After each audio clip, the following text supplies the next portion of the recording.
Okay, so we're going to talk about two different things, three maybe technically. So the first thing is target audience, right? And you should already be thinking this direction as a church at large, but maybe be not thinking about the whole digital congregation as being a different target audience. And it might be.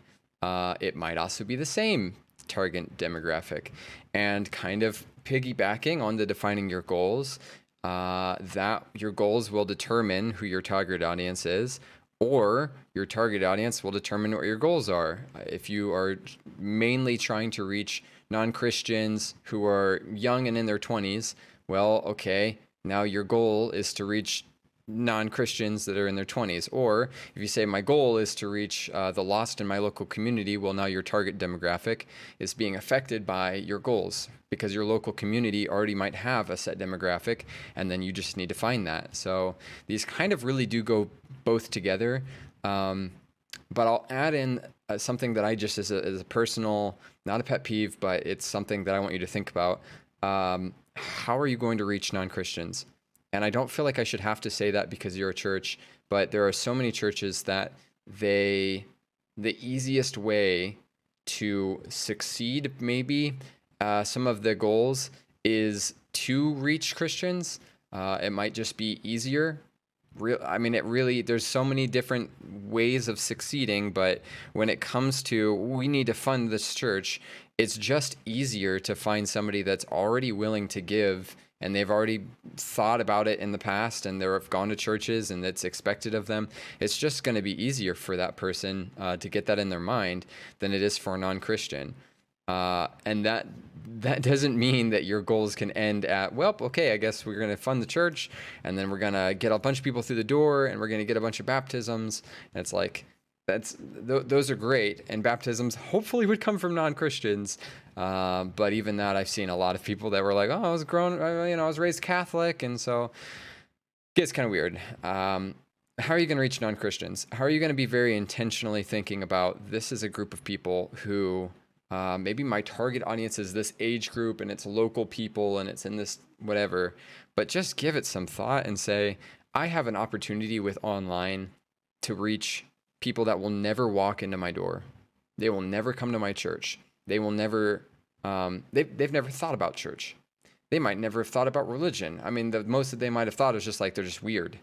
And you should take some time to say like, okay, how can I reach actual non-Christians in my community? And that would take knowing where the non-Christians mostly hang out in your community. And that should lead to the second thing, which is the content that people expect. And this, again, might be different for Christians and non-Christians. And you probably already know this if you have a Facebook, because you'll see Christian people posting like, here's my wall of like, here's my verse for the day. And like, here's a picture of a cross with like smoke coming behind it or something. And to a non-Christian, that's maybe like super weird. So your content should think both directions of like, what does everybody expect, both Christians and non-Christians? And if you know what your target demographic is, if you know what your audience is, how can we put content out there that is expected already? Meaning, if they expect for you to make videos and you just keep on putting out posts that have no images, then like you're gonna have a hard time. If it's a Gen Z, if that's what you're going for, you better be doing videos. Like you might even need to get on TikTok. I'm sorry, probably not what you want to hear today, but yeah, you might have to get on TikTok if you're trying to get Gen Z. You might. At the time I'm recording this, it makes sense. TikTok could be dead by the time I show you this video. Is YouTube still around? I mean, YouTube's probably a millennial thing. If you're thinking older people, heck, like you might need to send them an email. I know that's weird, but this might be the thing they expect is for you to send them an email. And when you tell them, put your email in the box here, they're like, oh, that makes sense. Whereas somebody else might say, that's crazy. If you send me an email, I'm never coming ever to your church and I'll block you on Facebook or whatever. So everybody has something else that they expect. That makes it difficult. Yes.